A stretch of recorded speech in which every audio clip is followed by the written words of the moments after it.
we move on to react to Deco revealing why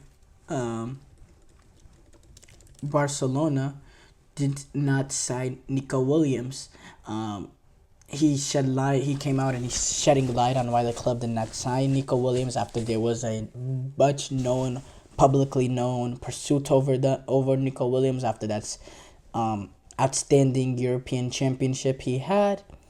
And he explained that basically there were other issues, or not other issues, but other bigger priorities for the team that influenced their decision not to sign Nico Williams. He was speaking on an interview with the Barca One, and he said said the manager was the first to say that if we couldn't bring the level, we could continue with what we have. We reflect. We don't make hasty decisions.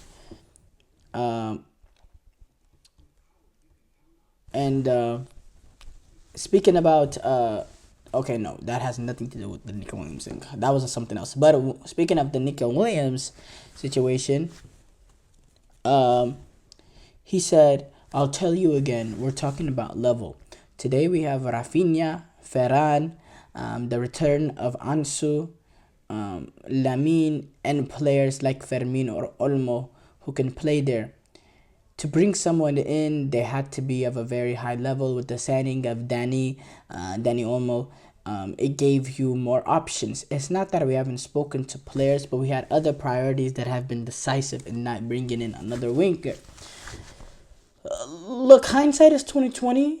With especially when he talks about Rafinha. Rafinha came off to a really good start to the season, but entering the season, we didn't look at Rafinha in that sort of way, and the amazing thing about what he's saying here is in the summer he came out with comments, not him, but there was reports, actually no, in the summer there were reports that the financial situation is the reason why Barcelona can't go for Nico Williams, which even then it confused me there because they were able to go after Dani Olmo, which is similar, it's a high transfer sort of player as well. But again, this also doesn't really make sense to me because was Dani Olmo the pressing need? Keep in mind, this is a Barcelona team that had Gundogan earlier on. When they made the signing is when they decided to sort of push Gundogan the back door. But was Dani Olmo really a pressing need for this team? I think having Nico Williams on that left-hand side, opposite of Lamine Yamal, what they were able to do at the European Championship, I have to say, I don't know. I think maybe Deco is doing a little bit of cover-up, sort of covering for the huge financial issues Barcelona has, because we know Joan Laporta, we know the situation when he came with Xavi, when he came out to be honest and told the truth. They want to hide any sort of financial issue they might have. They want to hide it as much as possible, and they want to, not, they want to make it, prove to the fans that there's no financial issues to the club, basically.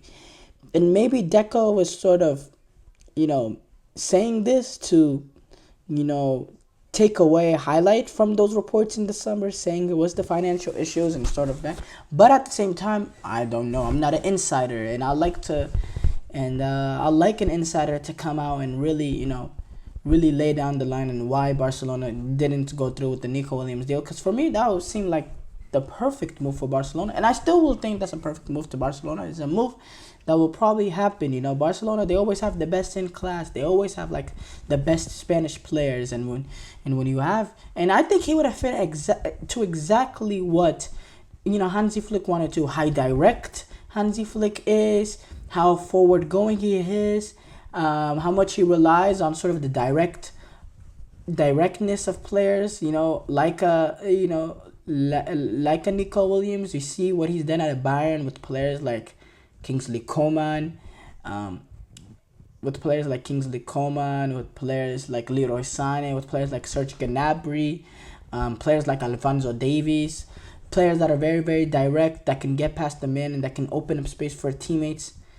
That's the sort of player that's perfect. And we see what Rafinha has been able to do so far, how much he's been able to thrive under Hansi Flick. Well, look, Nico Williams is, in my opinion, a better version of Rafinha and has more pace and is more vertical than Rafinha. And he plays on the left wing primarily, which is opposite of Lamine Yamal, who plays primarily on the right wing. I just thought it was a perfect. You saw how great they looked at the European Championship. I thought it was going to be perfect. Barcelona would sort of try to replicate the magic that Lamine Yamal and Nico Williams had for Spain. And I think that would have got them closer to be able to compete with the craziness of the Champions League winners bringing in Mbappe with the Real Madrid and Mbappe. I thought that would have allowed them to compete more. But again, so far Barcelona has looked really, really great, and I'll give them the benefit of the doubt. They have looked really, really great. Dani Olmo looks like he's going to be a really, really good signing despite his injury. They just got past winning 7-0 against Valladolid. Rafinha did score a hat-trick playing on the left-hand side, which is interesting. After the game, he said, this game proved that we don't really need new signings, which is interesting coming from a man that, is like the number one priority, was not the number one priority, but was the number one rumored player to sort of be replaced, and he's coming out with this sort of statement on a high horse, coming off a hat-trick sort of a hat-trick performance. And yeah, it's really funny. It's really a funny thing to break down sort of these sort of financial issues Barcelona find themselves in. And who knows? I maybe that is the real reason, but I have a hard time believing it right now at this moment.